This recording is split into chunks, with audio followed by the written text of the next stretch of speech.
بسم اللہ الرحمن الرحیم۔ السلام علیکم ورحمۃ اللہ وبرکاتہ۔ آج ہم آپ کو سناتے ہیں بادشاہ اور ایک درویش کی کہانی۔ آئیے چلتے ہیں۔ ایک بادشاہ کو جنگل میں سفر کرتے ایک سانپ نے ڈس لیا۔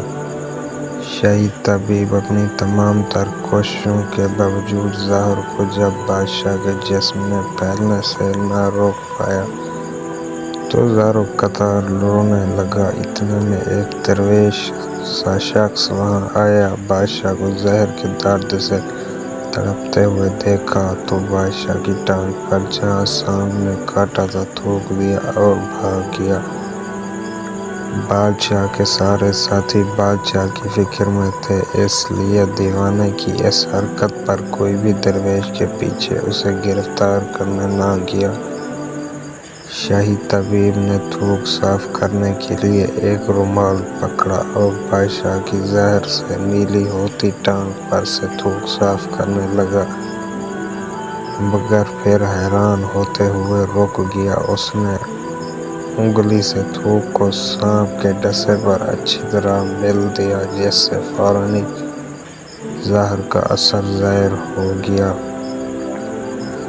بادشاہ ہوش میں آئے اور جب انہیں درویش کے تھوک کے قصے کا پتہ چلا تو بادشاہ نے فوراً حکم دیا کہ اس درویش کو فوراً ڈھونڈ کر حاضر کیا جائے۔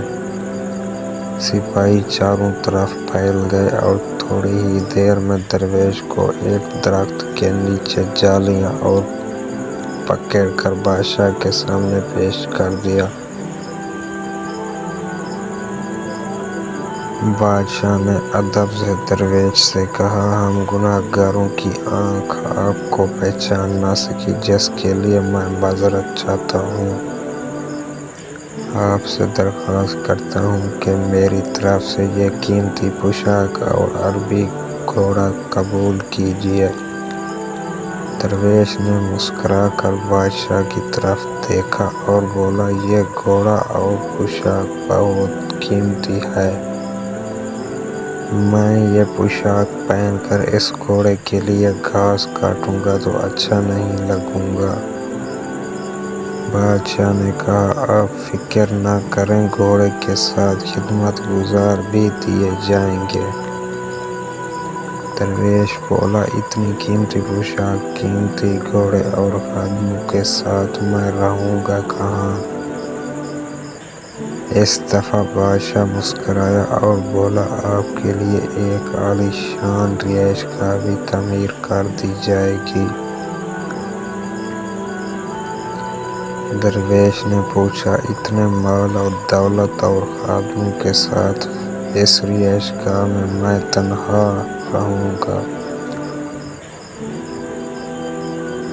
بادشاہ بولو، حضور، میری بیٹی شہزادی گلنار کی شادی آپ سے کر دی جائے گی۔ درویش بولا، اگر آپ نے میری شادی کی تو پھر میرے بچے بھی ہوں گے۔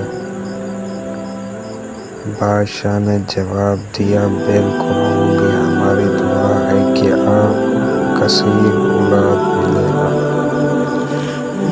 درویش بولا، اگر ان بچوں میں سے کسی بچے کو خدا نخواستہ کچھ ہو گیا تو پھر رونا کس کو پڑے گا؟ بادشاہ نے جواب دیا، حضور، اگر خدا نخواستہ ایسا ہوا تو رونا تو پھر آپ کو ہی پڑے گا۔